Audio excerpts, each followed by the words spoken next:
Good morning आप सभी को।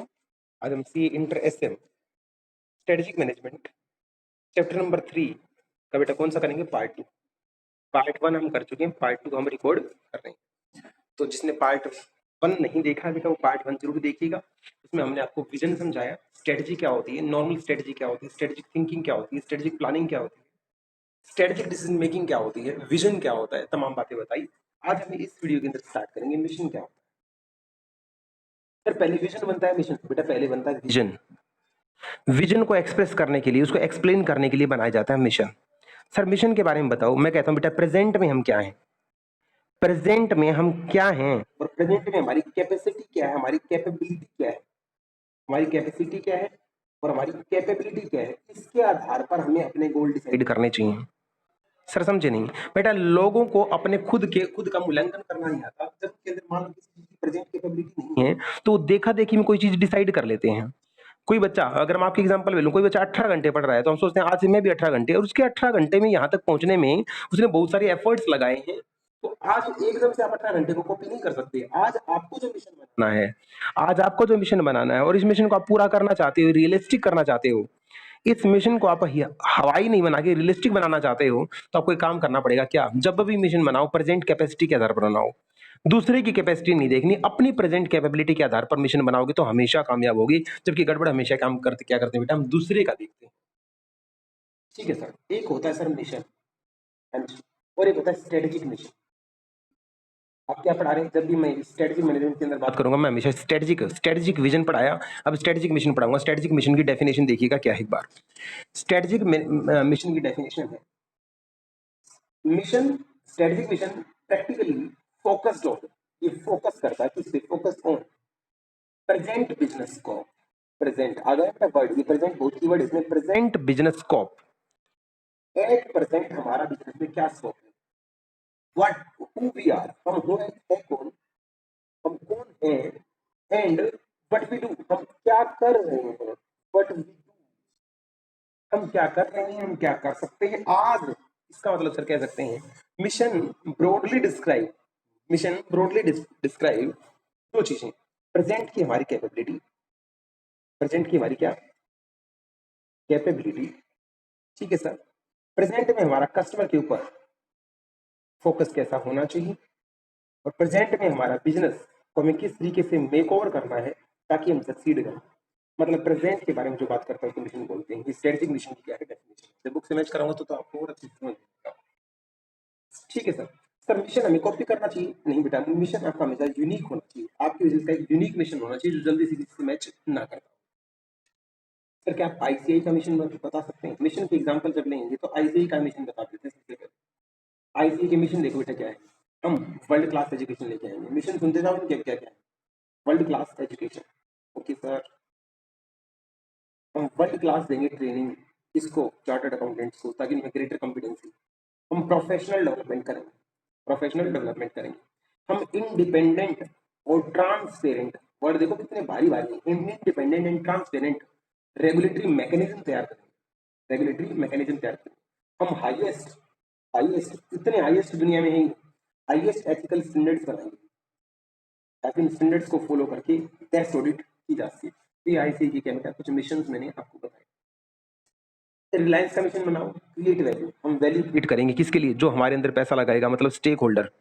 क्रिएट वैल्यू फॉर, हम सिर्फ शेयर होल्डर के लिए काम नहीं करेंगे, हम स्टेक होल्डर, पूरे स्टेक होल्डर्स के लिए हम काम करने वाले हैं। रिलायंस का क्या है?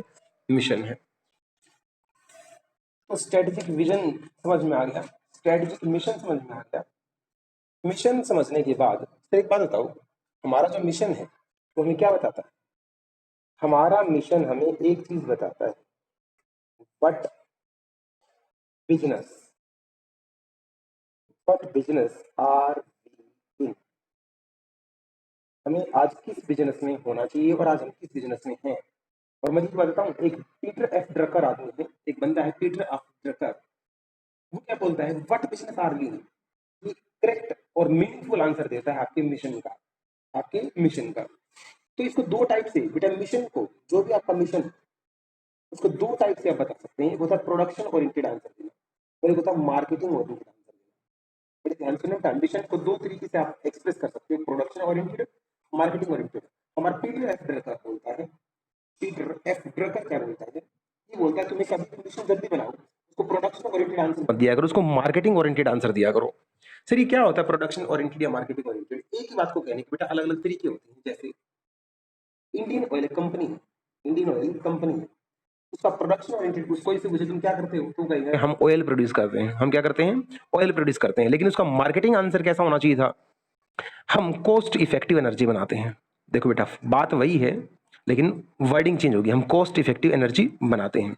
कोडेक, कोडेक कैमरा बनाने वाली कंपनी है, इससे पूछा आप क्या करते हैं, आपका मिशन क्या है, तो कहते हैं हम कैमरे बनाते हैं। क्या बनाते हैं? कैमरा बनाते हैं। लेकिन उसका मार्केटिंग ओरिएंटेड आंसर क्या होता है?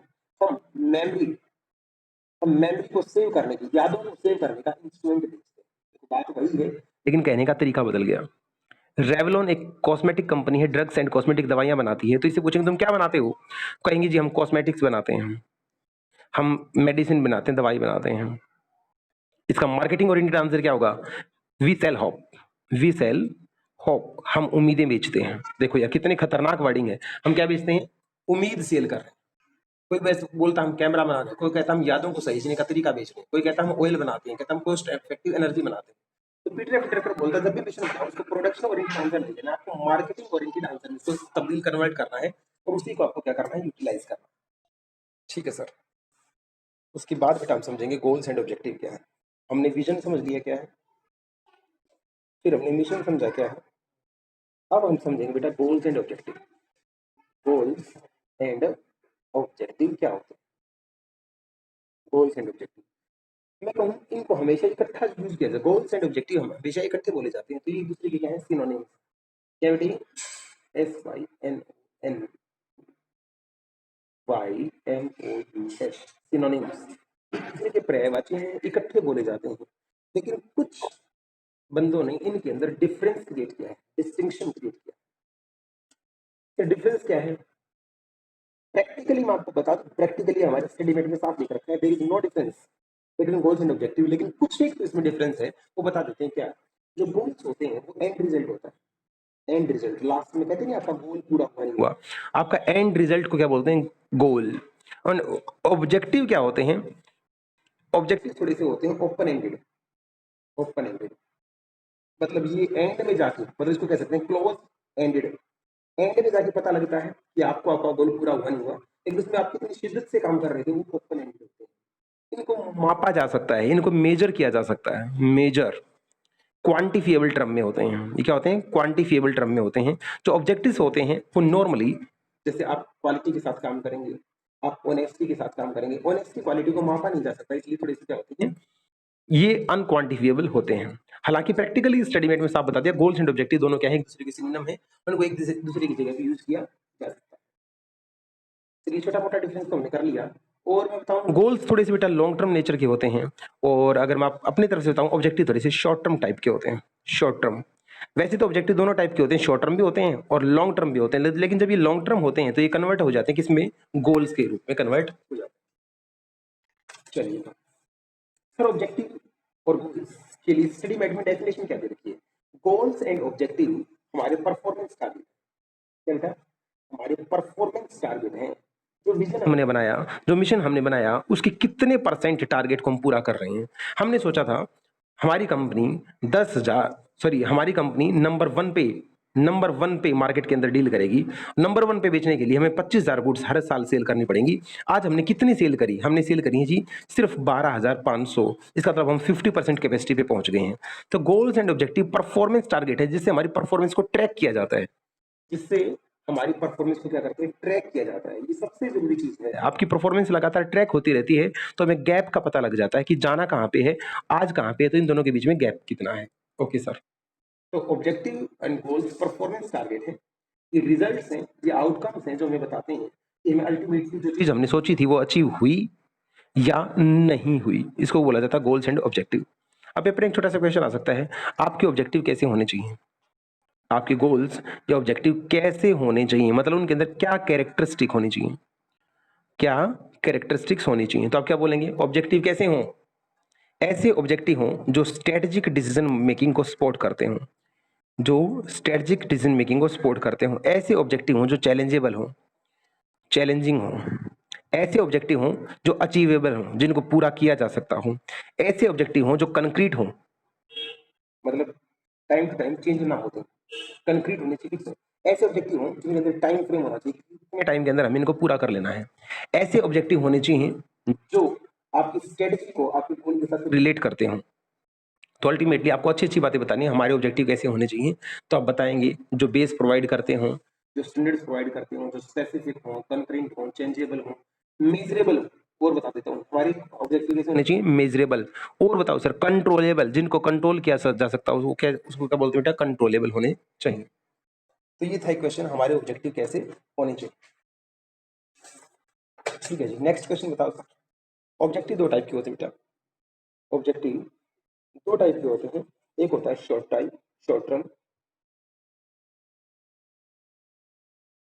और एक ऑब्जेक्टिव होता है लॉन्ग टर्म।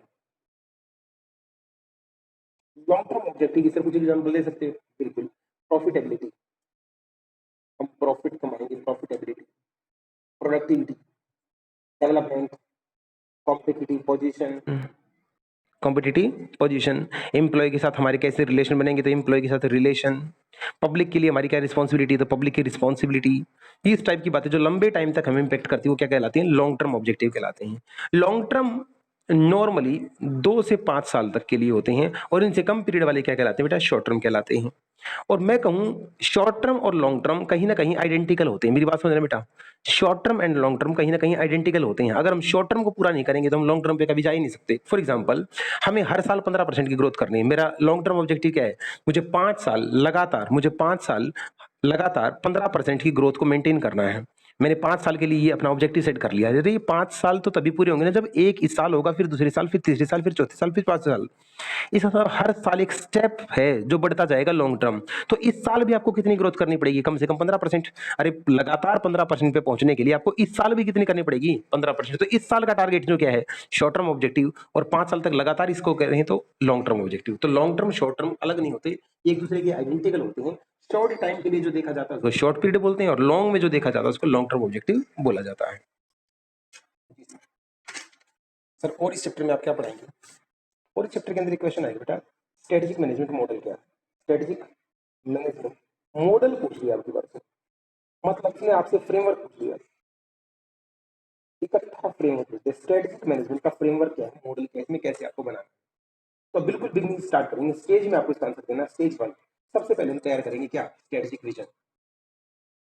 स्ट्रेटेजिक विजन भी तैयार कर लेंगे, लगे हाथ मिशन भी तैयार कर लेंगे, लगे हाथ ऑब्जेक्टिव भी अपने डिसाइड कर लेंगे। सोचने समझने का सारा काम हो गया। Stage 1 develop strategic vision, mission and objective. Stage 2, stage 2 sir इसमें हम क्या करेंगे बेटा, ये हमने डिसाइड कर लिया हमें फ्यूचर में ये बनना है, लेकिन इसको बनने के लिए हमारे रास्ते में रोड़े बहुत आएंगे, क्योंकि एनवायरनमेंट क्या है, अनसर्टेन।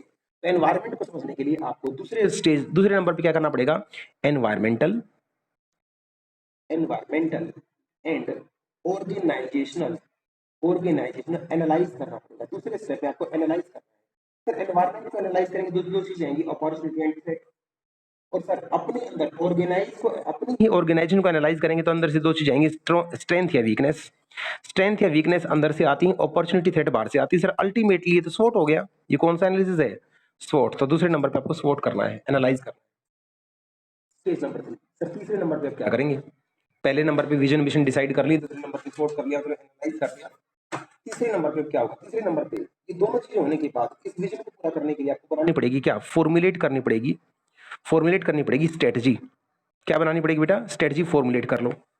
फिर स्ट्रेटजी फॉर्मुलेट करने के बाद इसको छोड़ना नहीं है, स्ट्रेटजी को इंप्लीमेंट करना है, इंप्लीमेंट द स्ट्रेटजी। स्ट्रेटजी को क्या करना है, इंप्लीमेंट भी करना है। और स्टेज नंबर 5 और सबसे लास्ट स्टेज, इंप्लीमेंट करने के बाद आपको ये भी तो देखना है जो हमने स्ट्रेटजी इंप्लीमेंट की है उसको इवैल्यूएट भी तो करना है। क्या करना बेटा, evaluate and control, control word साथ में लगा देता हूं।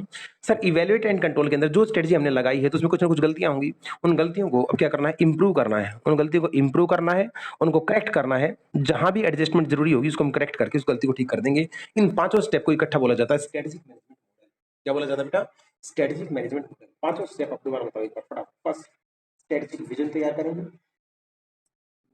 करेंगे, गोल्स एंड ऑब्जेक्टिव डिसाइड करेंगे। दूसरे नंबर पे हम एनालाइज करेंगे, क्या करेंगे बेटा, एनालिसिस। सर एनालिसिस का एनवायरनमेंट का भी करेंगे, और ऑर्गेनाइजेशन का भी करेंगे। यहाँ से निकलेंगे स्ट्रेंथ एंड वीकनेस, और एनवायरनमेंट से निकलेंगे अपॉर्चुनिटी थ्रेट। जी सर। तीसरे नंबर पे हम बनाएंगे फॉर्मुलेट करेंगे क्या, स्ट्रेटजी। किसको पूरा करने के लिए, इस विजन को पूरा करने के लिए, इस मिशन को पूरा करने के लिए, इस ऑब्जेक्टिव को पूरा करने के लिए हमें क्या बनानी है, स्ट्रेटजी बनानी है। स्ट्रेटजी बना के छोड़नी है क्या, नहीं बेटा, उसको इंप्लीमेंट भी करना है। क्या करना है, उसको इंप्लीमेंट भी करना है। और सर इंप्लीमेंट करने के बाद सबसे लास्ट स्टेज उसको इवेल्युएट एंड कंट्रोल भी करना है। इवेल्युएट किस चीज को क्यों करते हैं, ताकि उसकी गलतियों का पता लगाया जाए, उसके अंदर कंट्रोल किया जा सके। तो बेटा ये था आपका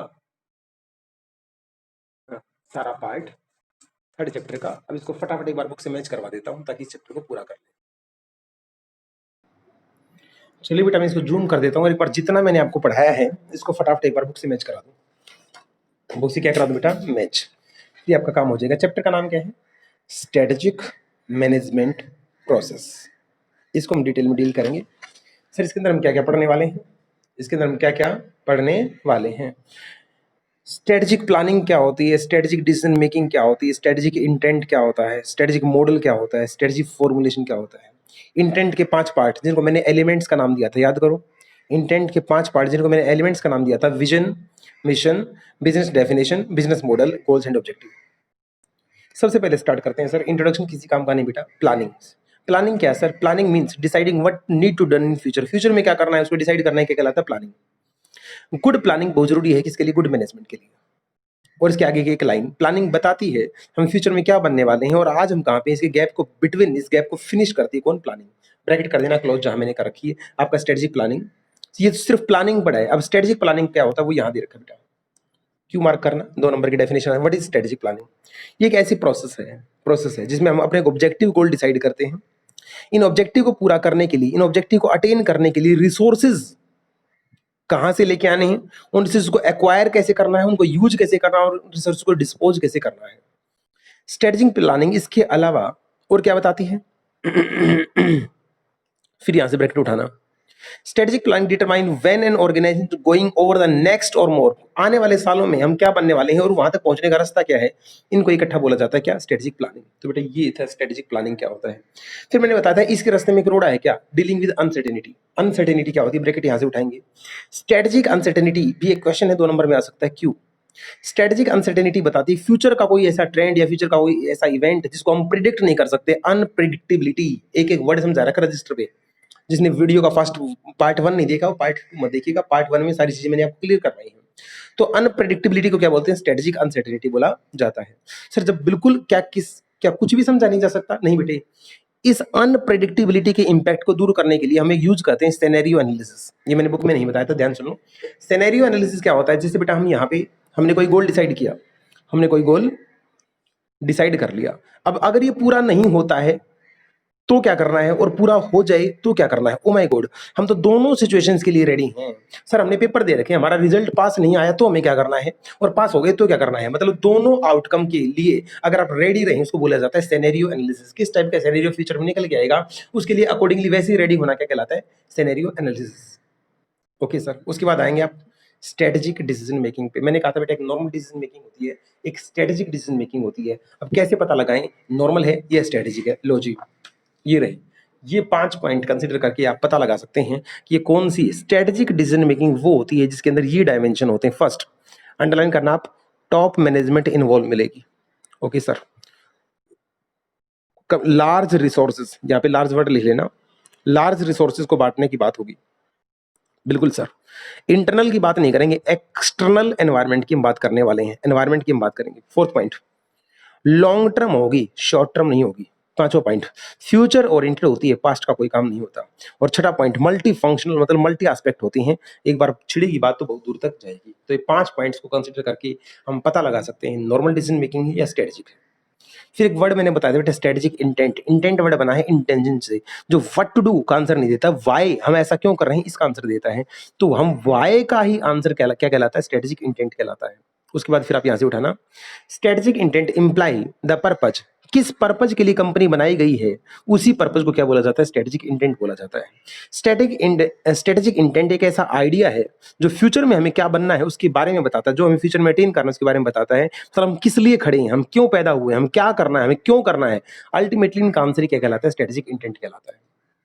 इतना पढ़ने के बाद आपको एक फ्लैट क्वेश्चन आ सकता है, elements of strategic intent. Strategic intent की क्या बताओ, एलिमेंट्स बताओ।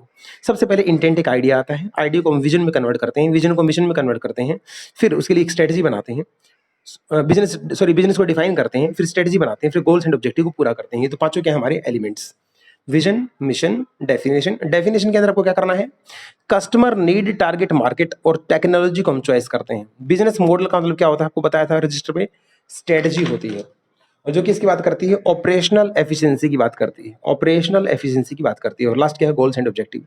इनको डिटेल में समझेंगे। विजन क्या है, अभी विजन पूरा बता रखा है, इसको सारे को काट के सिर्फ ये जो ब्रैकेट में जस्ट स्टडी मेट ने खुद एक अलग बॉक्स में डाल के दे रखा है, वही आपको याद करना है। स्ट्रेटेजिक विजन एक रोड मैप है, किसका, कंपनी के फ्यूचर का, जो बताता है क्या कंपनी फ्यूचर में क्या बनने वाली है, कौन सी टारगेट पे फोकस करेगी, कौन सी मार्केट में काम करेगी, इसकी क्या कैपेबिलिटी है, और मैनेजमेंट क्या फ्यूचर में क्रिएट करने वाला है, इसको क्या बोला जाता है, स्ट्रेटेजिक विजन। डिट्टो याद कर लेना बेटा, जैसे यहाँ पे दे रखा है। फिर स्ट्रेटेजिक विजन के 3 एलिमेंट्स फटाफट रिवाइज करो। हु वी आर, हम हैं कौन, हम कहाँ पे जा रहे हैं। Where we are going, sorry हम हैं कहाँ पे, आज कहाँ पे खड़े हैं, कहाँ पे हम जाना चाहते हैं। और जब ये 2 चीज डिसाइड हो जाएंगे, इसको कम्युनिकेट करना है हर बंदे को, क्लियर टर्म में हर बंदे को बताना है। विजन छुपाना नहीं होता, बताना होता है। आईसीआई का फटाफट क्या दे देना बेटा, एग्जाम्पल दे देना। वर्ल्ड बिकम लार्जेस्ट बॉडी बनेंगे, इंडिपेंडेंट प्रोफेशनल तैयार करेंगे जो पूरे वर्ल्ड को देंगे अकाउंटिंग, एश्योरेंस एंड टैक्सेशन की वर्ल्ड क्लास सर्विसेज। आईसीआई ने अपनी बुक में सबसे पहला एग्जाम्पल खुद का ही दे रखा है। लो जी, अपने मुंह मियां मिट्ठू बनना। उसके बाद क्या आएगा, स्ट्रेटेजिक विजन के लिए कुछ जरूरी चीजों का नाम बताएं। फर्स्ट, नॉर्मल नहीं, क्रिएटिव थिंक सोचना पड़ेगा, थिंक क्रिएटिवली। दूसरे नंबर पे इंटेलिजेंट एंटरप्रेन्योरशिप आपके गुण आपके अंदर होने चाहिए। तीसरा, आपका विजन हवाई नहीं होना चाहिए, वेल आर्टिकुलेटेड विजन होना चाहिए, और उसको यूनिक नाम देना है, बेस्ट वर्डेड विजन भी होना चाहिए। अब बात आती है मिशन की। मिशन क्या है, मिशन क्या है, ये पॉइंट बेटा मैं होमवर्क दे रहा हूं। एक क्वेश्चन है, why an organisation should have a mission. Mission क्यों होना चाहिए, इसका हम कह सकते हैं, ये यहाँ पे मिशन की इंपॉर्टेंस पूछी गई है। मिशन की इंपॉर्टेंस पेपर में क्वेश्चन आ सकता है, ये रहा आपका होमवर्क, ये आप खुद करेंगे। मिशन की इंपॉर्टेंस क्या होती है, सर मिशन की डेफिनेशन बताओ। मैंने आपको बताया था मिशन बेटा फ्यूचर के बारे में नहीं, प्रेजेंट के बारे में बात करता है। तो मिशन टिपिकली प्रेजेंट बिजनेस के स्कोप की बात करता है, आज क्या करना है, फ्यूचर की छोड़िए, आज क्या करना है, आज मेरी प्रेजेंट कैपेबिलिटी क्या है, आज मुझे कौन से कस्टमर पे फोकस करना है, आज मुझे क्या करना चाहिए। तो आज की कैपेबिलिटी के आधार पर आपने मिशन डिसाइड करना है। जो लोग बेटा दूसरों की स्किल्स के आधार पर मिशन डिसाइड करते हैं, वो शर्त या फेल हो जाते हैं। ओके सर, ये point, following point are the useful. जब आप अपनी कंपनी का मिशन डिसाइड करो तो इन पॉइंट्स को जरा थोड़ा सा ध्यान में दोगे तो अच्छा मिशन बन सकता है। मिशन यूनिक होना चाहिए। मिशन जब भी बनाओ कस्टमर के लिए बनाया है, क्योंकि आप सेटिस्फाई तो उन्हीं को करना चाहते हैं। जब भी आप मिशन बनाओ आपको पार्ट के लिए नहीं, पूरे बिजनेस के लिए, पूरी ऑर्गेनाइजेशन के लिए मिशन बनाना है। तो 2-3 बातें ध्यान रखिए, आप अच्छा मिशन तैयार कर सकते हो। यहाँ पे एग्जांपल किसका दे रखा है, आईसीआई का ने अपना मिशन का एग्जांपल दे दिया। हम वर्ल्ड क्लास एजुकेशन लेके आएंगे, world class training, world class professional development, हम इंडिपेंडेंट ट्रांसपेरेंट रेगुलेटरी मैकेनिज्म तैयार करेंगे, हम हाईएस्ट स्टैंडर्ड्स बनाएंगे। ये सारे किसके मिशन है, सर किसकी मिशन है, आईसीआई के। तो बेटा आईसीआई का पेपर में आईसीआई का एग्जांपल दे दोगे तो इससे बेस्ट कुछ नहीं हो सकता। सर रिलायंस इंडस्ट्री का क्या विजन है, create value for all stake holder, grow through innovation. Sir एक बात बताओ, हर जगह इंस्टीट्यूट ने अपना नाम दे रखा है, रिलायंस का नाम दे रखा है और टाटा का नाम दे रखा है। कंपनी तो सर हजारों, इन 2-3 के नाम क्यों दे रखे हैं। बेटा जो इंस्टीट्यूट को सपोर्ट करती है, चंदे वंदे का क्या पता कोई मसला हो, कंट्रीब्यूशन का, सब्सक्रिप्शन का, हमें नहीं पता, लेकिन कुछ ना कुछ तो फिर लिंकअप होगा जो इन्हीं के एग्जाम्पल बार बार दे रखे हैं। What is our mission and what business are we in, हम किस बिजनेस के अंदर आज हैं, आपको याद करो। इन पॉइंट्स को एक बार साइड करके मैंने आपको एक बताया था, सीधा वो सारी चीजें कट करके आप अगले पेज पे आ जाना। पीटर एफ ड्रकर ने बोला हर ऑर्गेनाइजेशन का एक इंपॉर्टेंट क्वेश्चन पूछना चाहिए, हम किस बिजनेस के अंदर हैं भाई, और इसका जो आंसर आएगा ना वही आपका मिशन है। और इसका जो आंसर है ना वो 2 वे में हो सकता है, एक तो मार्केटिंग पर्सपेक्टिव मतलब एक्सटर्नल पर्सपेक्टिव, एक होता है प्रोडक्शन पर्सपेक्टिव। याद करो मैंने रजिस्टर में बताया था, किसी चीज को बोलने के 2 तरीके होते हैं, प्रोडक्शन ओरिएंटेड आंसर और marketing oriented answer. Indian oil से पूछा तुम क्या करते हो, कहता हम ऑयल बनाते हैं, उसका मार्केटिंग डिपार्टमेंट क्या बोलता है, हम कॉस्ट इफेक्टिव एनर्जी बनाते हैं साहब। इंडियन रेलवे से पूछा तुम क्या बनाते हो, कहते हैं हम रेल बनाते हैं, रोड बनाते हैं, रेलवे लाइन बिछाते हैं। उनके मार्केटिंग बोर्ड से पूछ के देखते हो क्या बोलते हैं, हम transport and passenger handling system बनाते हैं। रेवलॉन जो दवाइयां बनाती है वो क्या बोलती है, हम कॉस्मेटिक्स एंड दवाई बनाते हैं। उसका मार्केटिंग डिपार्टमेंट से पूछते हो क्या बोलती है, वी सेल हॉप, हम उम्मीदें बेचते हैं। यहाँ पे मैंने कोडेक कैमरे का भी एग्जांपल दिया था, वो आपको याद होगा, मैंने रजिस्टर में लिखवाया था। चलिएगा अब सीधा नेक्स्ट पे आ जाना, गोल्स एंड ऑब्जेक्टिव। मैंने ये भी सिखाया था आपको, गोल्स एंड ऑब्जेक्टिव का मतलब क्या होता है। हालांकि ये दोनों एक दूसरे के सिनोनिम है, इनको अलग अलग नहीं किया जा सकता, लेकिन कुछ लोगों ने ट्राई अटेम्प्ट किया है, इनमें डिस्टिंग्विश अलग डिफरेंस क्रिएट करने का प्रयास किया है। गोल्स ओपन एंडेड होते हैं जबकि ऑब्जेक्टिव्स आर क्लोज एंडेड होते हैं।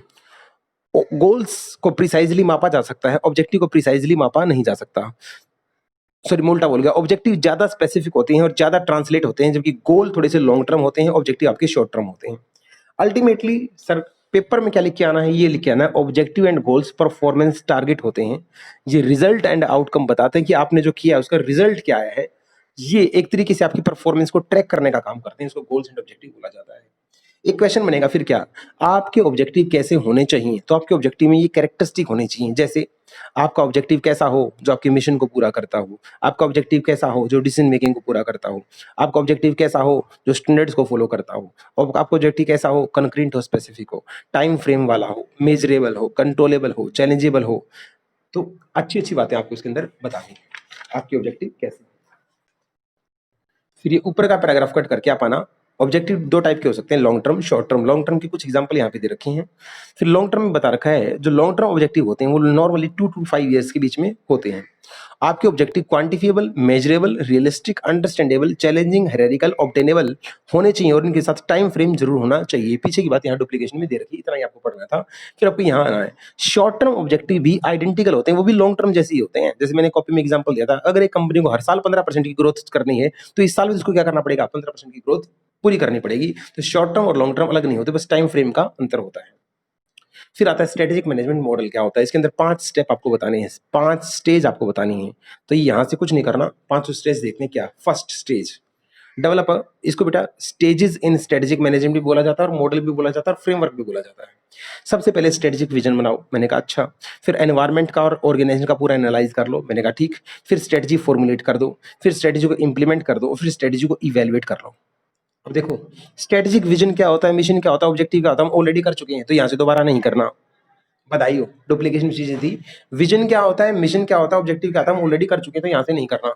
दूसरे नंबर पे स्टेप क्या है, आपको एनवायरनमेंट का और ऑर्गेनाइजेशन का एनालाइज करना पड़ेगा। ऑर्गेनाइजेशन से निकलेंगे स्ट्रेंथ एंड वीकनेस और एनवायरनमेंट से निकलेंगे opportunity and threat. Sir ultimately हमें क्या करना है, स्वॉट। स्वॉट हम ऑलरेडी कर चुके हैं, तो दूसरा स्टेप भी आपको आता है। स्टेप नंबर 3 स्ट्रेटजी फॉर्मुलेट करनी है, ये स्टेप आपको नहीं आता। स्ट्रेटजी फॉर्मुलेट कैसे बेटा, जब स्टेप नंबर 2 हो जाएगा, स्टेप नंबर 2 में हमने क्या लगाया, स्वॉट लगाया। क्या लगाया, स्वॉट। स्वॉट लगाने के बाद आपको मिलते हैं स्ट्रेटेजिक ऑल्टरनेटिव। ध्यान सुनना बेटा, स्वॉट लगाते ही तुम्हें क्या मिलेंगे, स्ट्रेटेजिक ऑल्टरनेटिव। कई सारे ऑल्टरनेटिव्स मिल जाएंगे, उनमें से बेस्ट चुनना क्या कहलाता है, स्ट्रेटजी फॉर्मुलेट करना। तो कहता है जब आपके सामने खूब सारे स्ट्रेटेजिक ऑल्टरनेटिव होते हैं, उनमें से मोस्ट एप्रोप्रिएट बेस्ट कौन सा होता है, उसको चुनना ही क्या कहलाता है, फॉर्मुलेटिंग स्ट्रेटजी। एक कंपनी के सामने जब कई सारे सेवरल ऑल्टरनेटिव होती है तो उस बेचारी सोचने में मजबूर हो जाती है। जैसे मुझे अपने ही बिजनेस में कंटिन्यू करना है या कुछ नया काम करना है, मुझे सेम बिजनेस में जाना है तो कुछ नए प्रोडक्ट, नई यूनिट्स को ऐड करना है या उन्हीं के साथ कंटिन्यू करना है। अगर मुझे डाइवर्सिफाई करना है तो रिलेटेड एरिया में जाना है या अनरिलेटेड एरिया में जाना है, मुझे इस बिजनेस को कंटिन्यू करना है या दूसरे में चले जाना है। तो कई सारी चीजें सोचना है, क्या कहलाता है, स्ट्रेटजी को फॉर्मुलेट करना। चौथे नंबर पर स्ट्रेटजी को हम क्या करेंगे, इंप्लीमेंट करेंगे। यहाँ पे क्यों मार्क करेंगे, पेपर में क्वेश्चन आ सकता है। स्ट्रेटजी को इंप्लीमेंट करते टाइम क्या क्या चीजें होती हैं जब स्ट्रेटजी इंप्लीमेंट करते हैं। मैं कहता हूं बेटा सबसे टिपिकल स्टेज है ये एक्शन स्टेज होती है। यहाँ पे सोचने समझने का खेल बंद हो चुका, अब काम करने की बारी आई, इसको बोलते हैं एक्शन स्टेज। तो जब आप स्ट्रेटजी बना के उसको इंप्लीमेंट करते हैं तो आपको क्या क्या करना पड़ेगा, सबसे पहले जेब से पैसा निकालना पड़ेगा। बजट जो बनाए थे उस बजट में से पैसा निकाल के आपको रिसोर्सेज खरीदने पड़ेंगे। ओके सर, काम करने के लिए आपको स्टाफ लगाना पड़ेगा, अंडरलाइन करना बेटा स्टाफिंग, स्टाफ लगाना पड़ेगा। Best method, best practice, best technology आपको यूज करनी पड़ेगी। इंस्टॉल कंप्यूटर सिस्टम आपको इंस्टॉल करने पड़ेंगे। पांचवा, जो पीपल काम करने में डिमोटिवेटेड हो चुके हैं इसको बार बार मोटिवेट करना पड़ेगा। काम करने का एक कल्चर तैयार करना पड़ेगा। जो अच्छा काम करेंगे उसको प्रमोशन देंगे और जो गलत काम करेंगे उसको पनिशमेंट देंगे। तो इस टाइप से काम करने का पूरा क्लाइमेट तैयार करना क्या कहलाता है, इंप्लीमेंट द स्ट्रेटजी।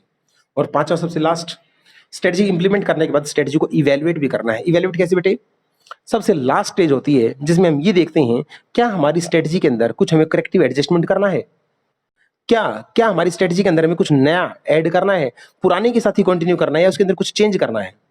तो बेटा ये स्टेज सबसे इंपॉर्टेंट होती है जो आपको बताती है आपको चेंज करना है या उसी के साथ गो अप करना है।